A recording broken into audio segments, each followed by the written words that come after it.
Welcome to the Deep Dive. We've sifted through a whole stack of material articles, notes, research to pull out the really potent insights for you. And today, we're getting into something pretty profound. The alchemy of fear, transforming worry into power. The sources we looked at explore fear and worry not just as, passing emotions, but as these deep forces that can really shape our personal power, our health, even our spiritual path. So our mission today is to unpack how these universal things, fear and worry, can either trap us, keep us stuck, or, and this is the interesting part, actually become fuel for, well, real transformation. That's exactly it.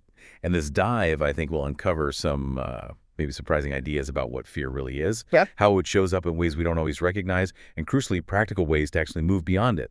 The goal isn't just, oh, I understand fear now. It's learning how you can genuinely transform it into personal power. Okay, let's start with just how deep this runs. Fear and worry. They're everywhere, aren't they? The material describes fear as something that can leave people feeling totally lost, without direction. Sometimes even triggering those intense, dark nights of the soul, where everything just feels flat and meaningless. Exactly, those deep crises. And then there's worry. It's painted as this relentless psychic wheel, that loop in our heads, the constant what if, what if. The what if machine. It really shows how much these two can just take over our inner world. And what's fascinating when you look at the sources is that these feelings have really primal roots. They go way back. They stem from our oldest survival instincts, the ones meant to protect us, obviously. One source describes this first floor of consciousness, right, where your vision is really limited. And the key idea there is that a lot of our fear comes simply from not having the full picture, not enough information or perspective. Ah, okay. So it's like being in a dark room. Kind of, yeah. When you're stuck on that first floor, everything looks like a potential threat.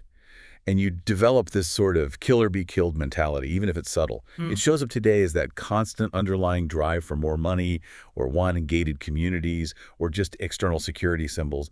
But the sad part at that level is that the feeling is nothing is ever enough. You're always chasing safety, but it's never quite there. Okay, this next bit from the sources really made me pause. It challenges how we usually think about fear. Consider this. What if your fear of dying isn't actually about being dead?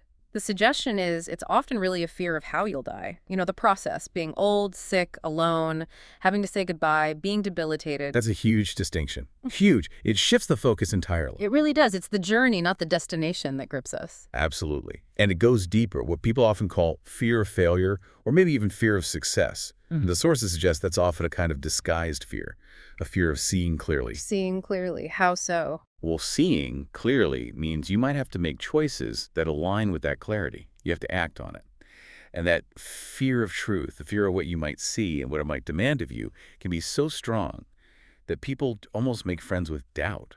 They cling to uncertainty because it feels safer than stepping into the known, strangely enough. Safer than knowing. Wow. That ties into another concept the sources brought up, the inner reptile. Can you unpack that a bit? What is this inner reptile? Yeah, the inner reptile is that primitive part of the brain, that inner voice.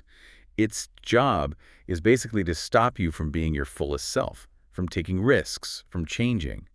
And it sounds so reasonable, doesn't it? It whispers things like, oh, you shouldn't try that, or what will people think? Or even just, you're not good enough, you're a bad person. Exactly, that kind of stuff. It's designed to keep you safe by keeping you small and predictable. It's really insidious because it sounds like common sense sometimes. And this isn't just an individual thing, is it? The sources connect this inner state to the bigger picture. Oh, definitely. They point out how these individual drops of fear, hostility, negativity, they actually fuel larger conflicts. Yeah. Wars, global tensions. So our personal fears contribute to collective problems. That's the idea. Every bit adds up. Think about the nuclear age, for example. It created this widespread survival paranoia. And that, the sources argue, can lead to these psychosomatic beliefs, where the mind affects the body, or societal trends like thinking everything is poisoned. Ah, like the example they gave about extreme gluten-free diets, even without medical reasons. Precisely. It can stem from that deep, unexamined collective fear, rather than just, dietary science. Okay, so we see how fear operates from inside us to out there in the world. But what's the cost? What happens when we actually let fear run our lives? The sources paint a pretty stark picture. Holding on to fear or worry or anger, old wounds, it literally hemorrhages your power. Hemorrhages. That's a strong word. It is. It drains your vitality, your life force. It leaves you without the juice needed for conscious action, for healing, for moving forward. Yeah. And this is where fear becomes a major block to empowerment and healing. It's why people sometimes resist getting better. The sources talk about people choosing to suffer over heal. It sounds counterintuitive, but How does that work? Rewarding misery. well, sometimes unconsciously, yes. You might get attention, sympathy, or avoid responsibility by staying in the victim role. It can become an addiction to behavior patterns, things like self-pity, procrastination. The known pain feels less scary than the unknown of healing or change. It's like we get comfortable in our discomfort. Exactly. And this state, this clinging to suffering, or even just the need to be right all the time, Yeah. it completely blocks clearer vision, higher perspectives. So we can't see other possibilities. Right. When you're filled with fear, the sources say you're just not going to listen to that outrageous, miraculous, spontaneous, ridiculous guidance. Because it sounds too crazy. Yeah, you're looking for heavy human direction, something solid, predictable, safe. You want instructions, not inspiration. So instead of acting on that deeper knowing, that intuition, you choose doubt. Because doubt feels more controllable than faith or risk. And that leads straight to getting stuck, doesn't it? Stagnation. I think we all recognize that feeling. Fear just anchors you in these draining beliefs like, oh, aging is terrible, or I'll never have enough money. Yes, and years can just drift by without any real change, even if you have glimpses of what needs to be done. Does fear also mess with our intuition? Oh, absolutely. It distorts intuitive clarity. When you're operating from fear, it's really hard to trust any inner signal that challenges your fear-based view. You'll likely dismiss the very insights that could set you free. Okay, there's a darker side mentioned too. Fear fueling a need for control. Tell us about that. Right. This intense need to control situations or people. The sources trace it back to a really primal fear, a fear of having your power violated or raped, as one source puts it starkly, taken away forcefully. Wow, so control is a defense mechanism. Exactly. But it often leads to manipulative behavior, trying to manage how others see you, what they do, and ultimately it damages relationships and trust. Yeah, makes a lot of sense. And it connects to blaming others too, right? If you're scared and wounded, you point fingers instead of looking inward. Yes, that blame game, fueled by fear, is a huge barrier to self-healing. It keeps you focused outward. And it can lead to punishing people now for things that happened in your past, people who have nothing to do with it. And of course, self-loathing often goes hand in hand with that. There was one more subtle fear mentioned, the fear of empowering others. Ah, yes, that's a fascinating one. It's when people hesitate to give compliments or share opportunities or celebrate someone else's success. Why? What's the fear there? The fear of being one-upped. The fear that someone else's success somehow diminishes your own. It's a scarcity mindset, pure fear talking, believing there isn't enough success or power to go around. Okay, phew. That's a lot on the cost of fear. But the good news. The sources definitely shift focus to transformation, the alchemy part. Yes, absolutely. There are practical ways through this. One key idea is embracing what's called the hero's journey. And part of that is the death of normal. The death of normal. I like that phrase. Yeah, it's that unsettling time when the old ways just don't work anymore. Everything feels destabilized. But the sources suggest that understanding this as part of the journey actually provides a kind of roadmap. It gives security and faith even when things feel chaotic. Exactly. And a huge part of navigating that journey is making clear, conscious choices. That's where empowerment really comes from. Even if the choices are scary. Especially if they're scary. Yeah. Because it often means facing the unknown, taking responsibility for where you're headed. And crucially, these choices need to come from your inner guidance, not just what society or your family or fear tells you to do. Okay, so a really practical first step the sources highlight is name your fear precisely. Specificity. Right. Don't just say, I'm scared. Get really granular. What exactly is the fear? Is it fear of public speaking, fear of asking for a raise, fear of intimacy? You have to name it with microspecificity, as one source put it. Vague fears have too much power. Naming it shrinks it down, makes it manageable. It's like turning the light on. Exactly. And once you've named it, the next step is action over inaction. Just do something.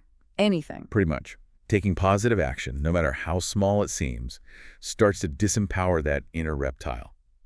Because as the sources say, you can't reason with action. You can argue with thoughts all day, but an action taken is real. It has to be dealt with by doing. That makes sense. You break the paralysis. And alongside action, there's the inner work, right? Building self-esteem, faith in yourself. Foundational. Absolutely fundamental. The sources stress this. empowerment, well-being. It starts with trusting your inner world more than trying to control the outer world. And is that self-trust connected to Yeah, humility? It seems almost paradoxical. it is connected, definitely. Humility in this context isn't about thinking less of yourself, but maybe thinking about yourself less in a way. It's about acknowledging what you don't know, being open, letting go of that rigid entitlement or fixed expectations. The sources call expectations anchors that just cause suffering because reality rarely matches our demands perfectly. Humility allows for flow. Okay, so letting go of needing to know it all. And what about past hurts? Instead of just carrying them, Reframing them. Looking for the phoenix in the ashes, as one source beautifully put it. finding the wisdom. Finding the wisdom, the strength, the lesson within the suffering. Instead of just holding on to the old story or passing the pain along, you transform it into something valuable, purpose from pain. That feels powerful. And related to managing our inner state, there's this idea of a vibrational diet. What's that about? Think of it like managing your physical diet, but for your energy, your mind. It means being conscious about the thoughts you entertain, the media you consume, the people you allow into your energetic space. To avoid negativity. Essentially, yes. To avoid absorbing negative psychic free radicals, those toxic thoughts or emotions floating around that can drain your energy and clog up your inner system, be mindful of what you let in. Another big shift mentioned is adopting an impersonal perspective, not taking things so personally. Oh, this is huge for growth. When you stop taking everything personally, criticism, setbacks, other people's moods, it disarms so much negativity. Like pride, rage. Exactly. Pride, rage, anger. So much of it comes from feeling personally attacked or slighted. Seeing things impersonally creates emotional distance and clarity. It's a powerful act of self-preservation, really. The sources also mentioned the power of prayer. How does that fit in? Yeah, and it wasn't necessarily presented in a strictly religious way, more as a universal principle, Yeah. like setting a powerful intention, asking for help, releasing negativity to a higher power or the universe. The idea is that this focused intention can help redirect those negative energies, those psychic free radicals, lessening their destructive impact through grace or what was called divine distribution, a kind of energetic rebalancing. Interesting. And finally, maybe one of the most direct tools are words. Immensely powerful. The sources were very clear on this. Words literally create our reality. They negotiate our experience. They can build or they can destroy. So be conscious of the words we use. Extremely conscious. Actively eliminating disempowering words from your vocabulary. Words like won't, never, can't, try. Why try? Because try implies potential failure. Do or do not, right? Also words like deserve, blame, expectation. Getting rid of those changes the inner wiring. That's the concept. Changing your language changes your relationship to energy, to universal laws, to what you draw into your life. It's about linguistic responsibility for your own creation. Wow. Which really leads to the ultimate point, doesn't it? Realizing our own inherent power. Exactly. The core message across the sources seemed to be nothing is out of your hands. Yeah. You have more agency than you think. Everything you do, even the smallest acts of kindness or conscious choice, ripples outward. Because what is in one is in the whole. Your individual state affects the collective. So we've really journeyed through it all, the deep nature of fear, how it shows up, the hidden costs, and crucially, these pathways to transforming it. It's clear fear is just a part of being human, but it absolutely doesn't have to run the show. Not at all. So maybe as a final thought for everyone listening, consider that inner reptile voice in your own head. We all have it. When it whispers those doubts, those limitations, remember the power you have. Remember naming the fear specifically. Remember taking just one small action. Maybe ask yourself, what's one tiny step I could take today, right now, to challenge one of those inner reptile thoughts or a fear that's been holding me back? Just ponder that. How acknowledging your own power, choosing your words with care, how that can really start to turn worry into genuine power in your life.